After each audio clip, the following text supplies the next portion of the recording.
Hey guys, welcome to your Aries season opening of the April videos video. I don't know what to call these yet. The month intro videos, we'll figure it out.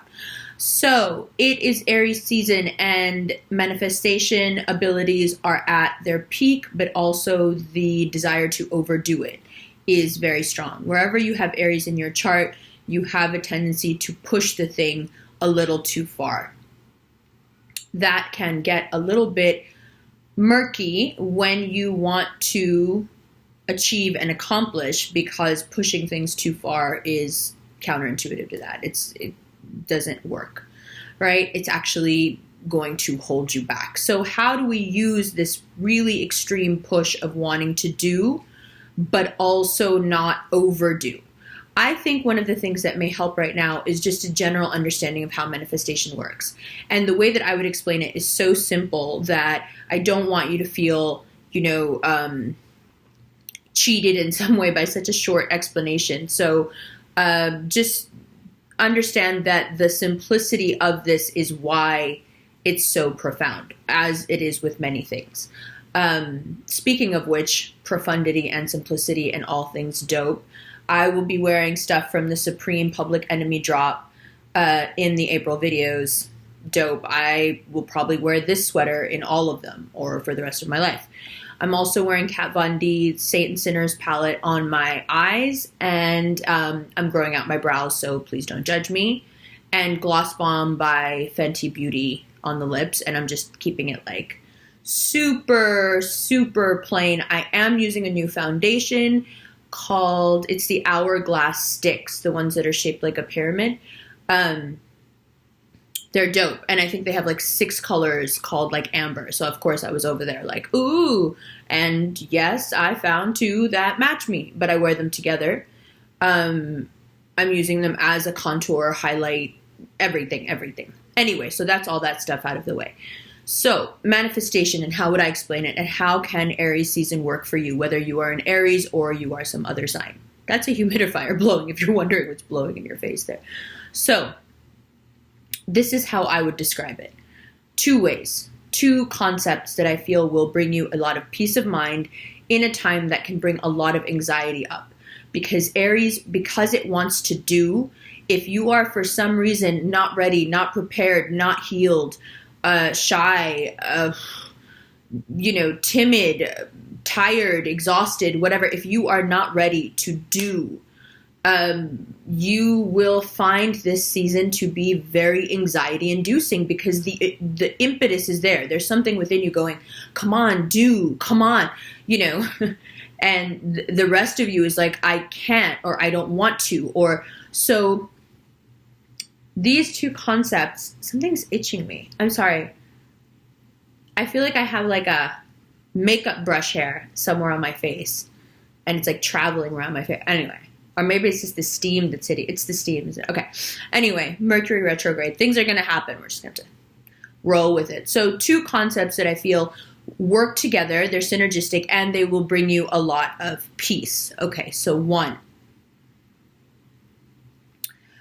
In electricity, when you work with electricity, this is how electricity works, and this is universal, okay? Now, keep in mind, we don't really know what electricity is or how it works. We know how to use it somewhat and harness it, but we don't really know how it works. Okay, having said that, so it is this still kind of mysterious, dare I say mystical, mysterious force. Electricity, the way it works is that it goes from port to port. It will not leave port A, where it is now. The current will not leave port A and go to port B until there is a port B that is open. So if there is a port A, but there is nothing to receive it, the current will not travel. It will not travel, aimlessly. It will only travel when it has a destination. The port has to be open to receive the current. It has to exist, one, but it also has to be open to receive the current, and then the current from port A will transfer to port B. Now, in the same way, This is how manifestation works energetically. There are a few things that you need to create that electrical current. You are port A, okay? There are a few things that you need to create that current to get port A to want to emit this current. Once you get that revved, right, there's a few things you need to do to create that port B and have it be open. When you do a mix of all those things, port A exists, your electrical current is running, and port B opens, and boom, manifestation. However, manifestation within the legitimate realms of what is healthy and possible and appropriate for you depending on the vibration you're at. So you can look at it, you can look at all manifestation medicinally. You will get the version of that you need most. Good. So how do you create that port A, port B situation?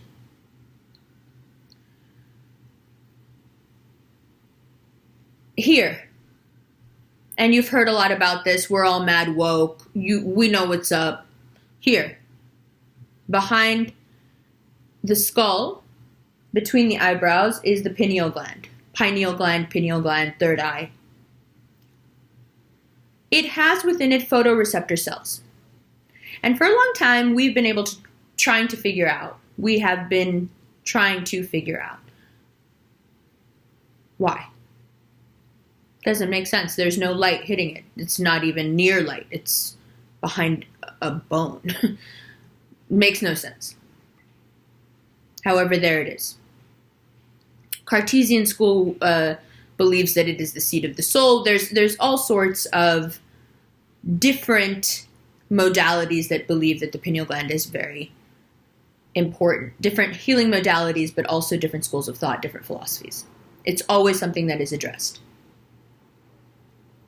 Now, I've been thinking for a long time about why. And I love to solve problems. So this is what I've come up with. Well, this whole thing is what I've come up with. But this is how I think it all works together. For port A to be created and that electrical current to run, there's a few things you need to do. One, you need to, not here, but here, with these photoreceptor cells, you need to sit and see. But that on its own is not enough. But why is it important? Let's take it step by step.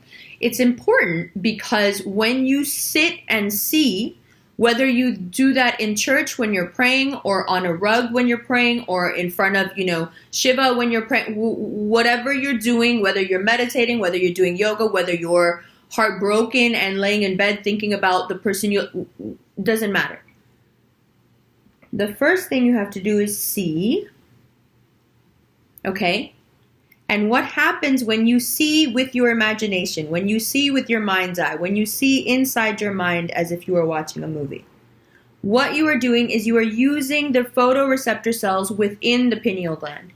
And what those photoreceptor cells are doing are the same thing that all photoreceptor cells do, which is collapse reality into something tangible. So you are collapsing a reality into tangibility. You are collapsing the implicate into the explicate using the photoreceptors in the mind's eye.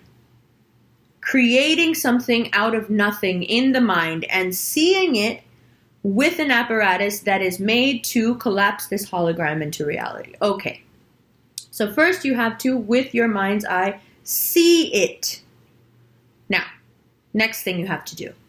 When you are in that space, the best example of what I am going to explain to you is given by Napoleon Hill when he talks about how to deal with people at your job that you have an issue with. What he would often prescribe to people who had a real issue, real tenuous situation with a coworker, would be to take 5 to 10 minutes every day and have a conversation out loud with that coworker in the privacy of wherever you are when you're alone.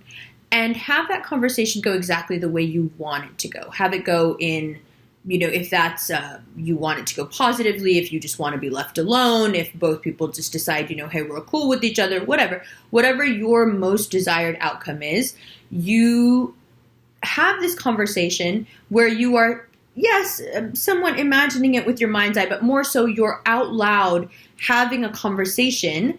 Yes, I know that sounds a little weird, with that person who you're having such a hard time with, and the conversation's going really well. And there's banter, and there's rapport, and there's friendliness, and you come to some sort of friendly resolution if that's what you're looking for. So you have to see it, you have to then speak it, hear it. But both of those elements are really only to get you primed. So that now is your current. Now your current is running. Now you are port A and your current is running. But the port is not open. And the other port doesn't. Why is it not open? Because the other port, port B, doesn't exist. So the current can be running. Now you have the basic elements of what we always do. We sit around and think of and imagine and dream about what we want. Good. So you're like, yeah, I've been doing that. That doesn't work, Umber. Yeah, I know it doesn't work. So this is what we're missing. So now you see how good that electricity, it's so easy to understand now, right? So just because you are port A and you have this electrical current running, remember, that doesn't mean anything. Because where is it going? Nowhere. It's not going to go anywhere. It's not going to make you anything because it has nowhere to go. So how do you create port B? Good question. Port B is created by when those two things come together. When you see the thing, and you're using the photoreceptors here, which I suspect are much stronger than the ones we have in our retina, and you are hearing the thing, the conversation back and forth, and it is going well. What happens is what Greg Braden calls the Isaiah effect.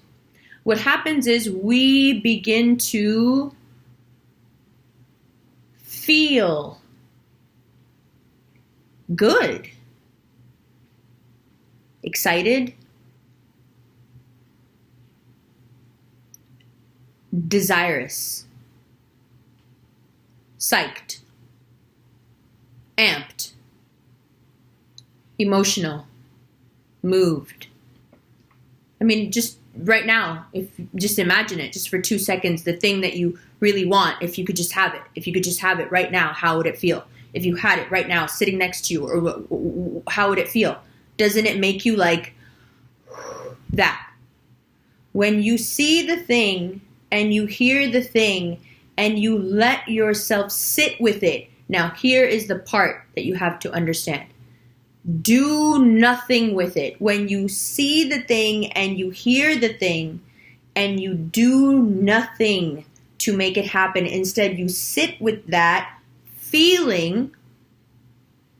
You sit with the feeling that is produced within you when you see in your mind you with the person or the situation or the job or the money, whatever it is. When you see it and you're talking to someone. Now, how does this work if it's not a coworker situation? So, okay, Umber, I am not in a coworker situation. I don't need to be imagining like smoothing things out. So how do I do it audibly? Okay, so this is how you do it. Let's say you are trying to manifest money, or you are, let's get rid of all of those weak words. Let's say you are in the mood for some money. Great. This is what you do. You instead are watching the movie of, let's be creative, you're going out to lunch with that friend who's not really a friend. That person that you sometimes hang out with who's kind of your frenemy, who kind of talks about you and kind of loves when you fall on your face. When you have before, they've always conveniently like had something to say, but not enough to get them iced out of your life, but you know they're not really your friend. Good, let's use them.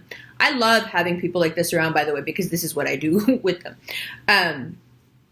So let's imagine you out to lunch with that person somewhere very nice. And let's imagine you're picking up the bill at the end of the dinner. And let's imagine the conversation that ensues. Oh, no, I couldn't possibly. No, please, I know you haven't been doing well. No, please let me pay for this. And then you start with, your bullshit. No, please, I'm doing amazingly well. I would love to pick up this tab. No, please. No, really? Oh my God, you didn't know? I'm like, things have been going so well. And then add what whatever you're doing, whatever your thing is. Yeah, it took off. I've been having so much, it's a lot of work, but you're seeing it, you're hearing it because you're having this conversation out loud with yourself like a crazy person. And if you let yourself for 5-10 seconds at a time, be a little kid enough to feel it. The Isaiah effect that Greg Braden talks about is taken from the Dead Sea Scrolls that were found amongst the scrolls that the Essene left. The Essene being the ethnicity of Jesus and Mary and Joseph, and right, Dead Sea Scrolls. So in the Dead Sea Scrolls, the Isaiah effect talks about how it is the feeling of the thing that creates our reality. And the Dead Sea Scrolls go into great detail about it. I would highly recommend the audiobook for the Isaiah effect because it's narrated by Greg Braden, who's a genius. So there is that. Now, when you see the thing and hear the thing and then you get psyched about like, whoa, could this possibly actually happen? Oh my God, imagine if that actually happened. Oh my God, oh my God, oh my God. And then you let yourself for 5 seconds be like, oh my God, what if it actually happened? And you let yourself feel that thing, boom, port B is created. Okay, good. Now port B is created. Now what? As soon as port B is created, port A is open and the current is already gone. Remember, we're talking about things that are super luminal. What does that mean? That means things that are faster than light. Meaning faster than we understand them, faster than time, faster than everything we know. So, and we know there are things that are superluminal, like the way electrons communicate is superluminal. We have no idea how electrons can know and adapt to what the other one is doing when they've been entrained to each other and then can be really far apart. We have no idea how they communicate, but they absolutely do. So that's superluminal communication.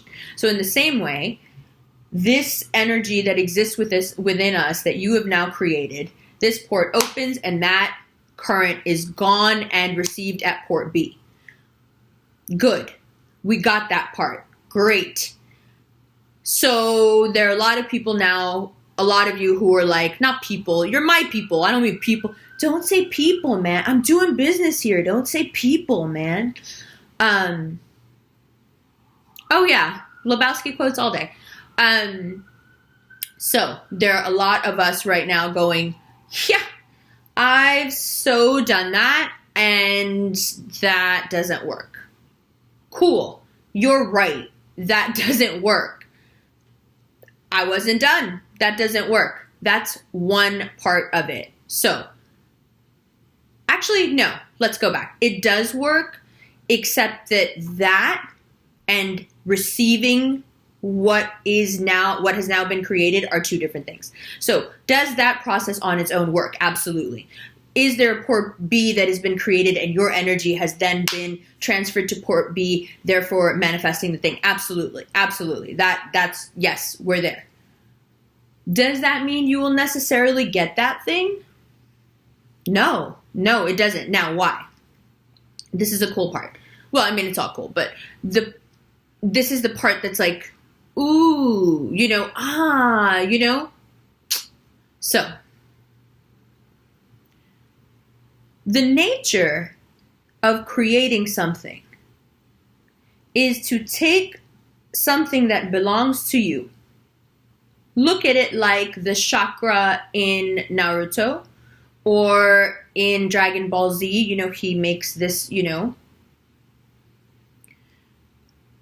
When that electrical current that you create, that belongs to you. Understand that. That energy is yours. It belongs to you. Do you hear me? It belongs to you. It is a signature match for your energy. Whenever it is anywhere near you, it runs and sticks to you because it is looking, actively searching for its source, which is,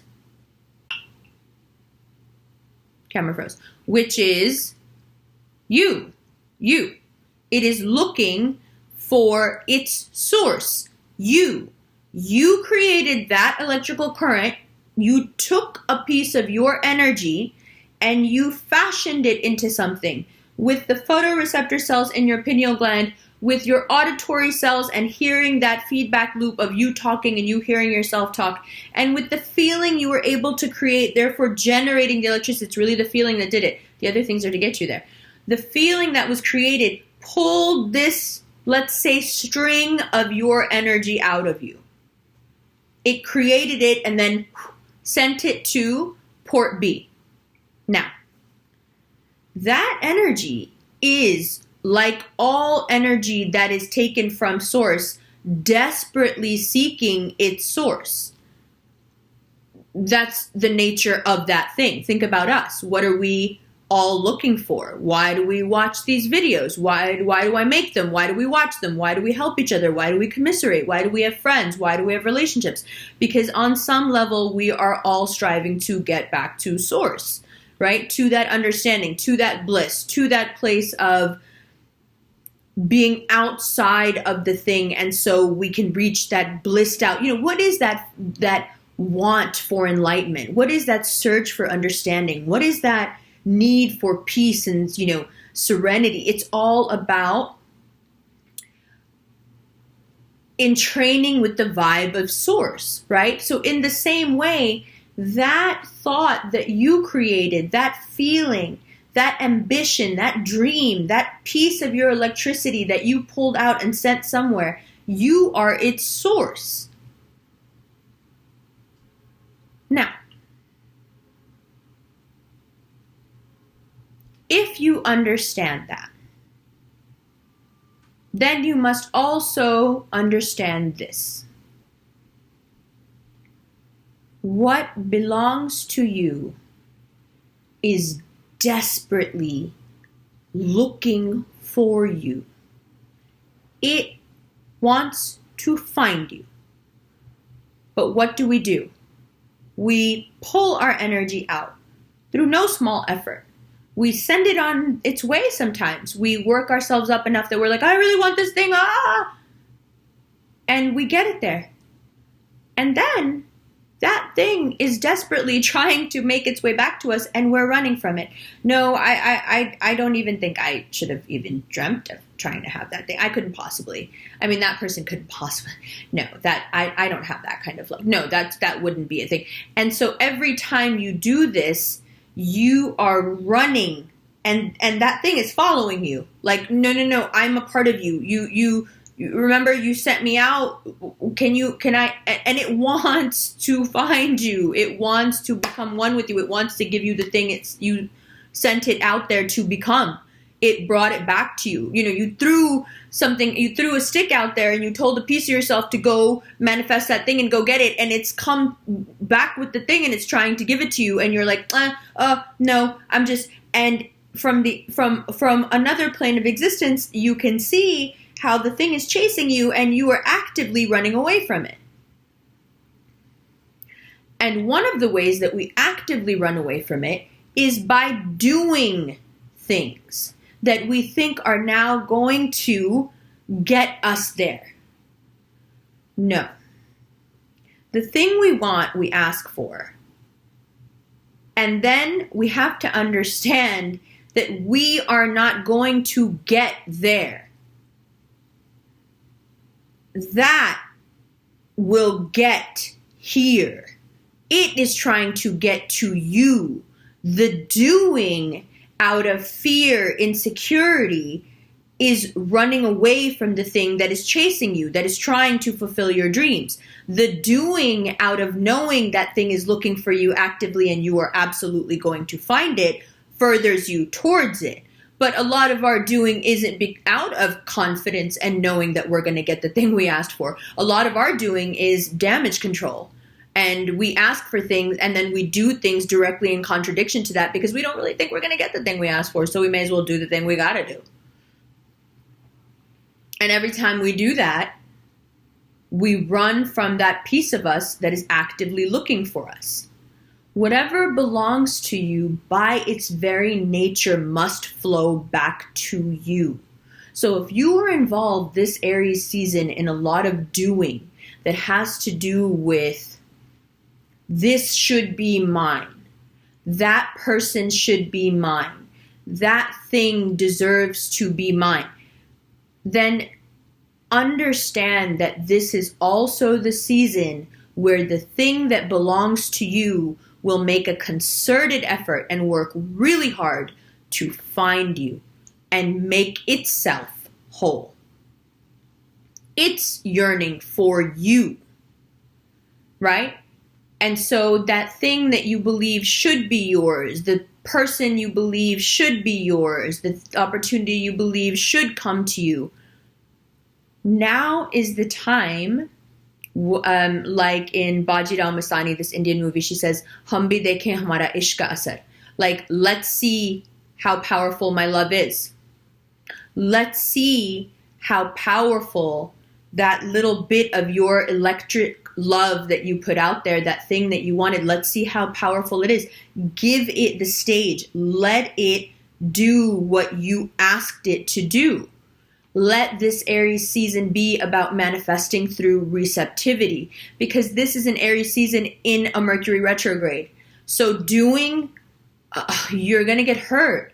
You're going to mess things up and have to redo them, lose money, get hurt. Like, all these things have to do with working against the tide. So when the tide is flowing like this, we don't want to be walking this way. And what does that mean right now? Aries season, Mercury retrograde means things will happen. Absolutely. The manifestation will be off the chain, but it will happen by, us throwing that arrow out there and having it come back around to us as the thing that we asked for, with us manifesting through receptivity and staying still. Now, in an Aries season with Mars moving the way that it is, that's not going to be easy. And a lot of astrologers have made the analogy of Mars and Saturn being like the brake and the accelerator, and how difficult that's going to be. Well, I mean, great analogy, but what's so difficult about that? Just add a clutch. That's every manual car in the world. That's what you got to do. That's how it is. So, yeah, you may be used to driving an automatic, but stick shift for the next month. And that's okay. Driving the stick shift is fun. You just got to get a handle on how to work the brake and the clutch and the accelerator. You have to smooth in and out of the things. And a lot of that has to do with timing. And that's what I mean about being receptive. The timing now has to do with sitting and having the thing come to you. This is the time of reaping. You have done the sowing, the planting, the thinking, the dreaming. This is the time of reaping and receiving. And so if you get out there and try to sow new seeds right now, based in something completely new that you want to do, you may find the soil a bit tough. On the other hand, there are things that are trying to come to you now that will seem like huge new beginnings, but inside it's something that you've been asking for years. So, I get the whole hey, it's a new moon, ask for new things, and it's the new astrological year, whatever that means. Ask for I get it. What I'm saying is, yes, the construct is very malleable. Yes, during new moons, especially so. But right now is not the time to be doing that. Right now is the time to be very aware of source, you in this case, and radiate that as much as you can. Care for yourself. Spend time by yourself. Work on the thing as if that version of it that you are seeing and hearing is already real. Work. Be focused on it and receive. And as you do that, you will make this feedback loop of receiving. Just keeping in your mind that which belongs to you naturally will flow back to you. It cannot not flow back to you. Do you understand? It has to flow back to you. it can't go anywhere else. There's nowhere else for it to go. It doesn't match any other port. It is desperately seeking you. That's the Rumi poem, right? What you are looking for is looking for you. And so, although Aries season is upon us and the need is to go searching, if you know that that thing is searching for you, the best thing to do is to sit still. That's not going to be easy. Mercury is going to push you even though you have no energy. Saturn is going to push you even though you are out of discipline. The weather is going to push you because you want it to be warm or cold already. You know, you're sick of it. All of this stuff is designed to make you sit and receive. And be smart and be aware. You know what it is about driving a stick shift? You have to be aware. With an automatic, you can kind of, you know, like, I mean, with a stick shift as well, when you drive them long enough, your subconscious takes over and you can drive and all the other stuff and you don't even realize you're driving. However, there is a certain level of awareness that you have to constantly keep just because you have to change gears, you know, according to speed. And in the same way, this month, feel out the speed. There are going to be days where you can rev a little, you know, and like, yeah, you can shift into fourth if you want, even into fifth if you want. Yeah, there are going to be days like that. But most of the time, it's going to be we're coasting in second, you know, and we're waiting for like the party bus to catch us. When it's not hard to sit still when what you know that's coming to you is like, you know, winning the lottery, your particular lottery that you really wanted to win. So this is a new thing that we're doing. This is the intro video for the month. Happy birthday to Aries. Happy birthday to Taurus. The extended videos will go up with the general videos as they're done, so it's available right away. And it's all through my website because YouTube doesn't do paid content anymore like that. So there's no way to offer it here. I'm sorry. Or there will be a Shopify link. If you prefer that, you can buy it that way. Let's see. There's an event coming up on April 8th in New York City. I will link the Eventbrite below.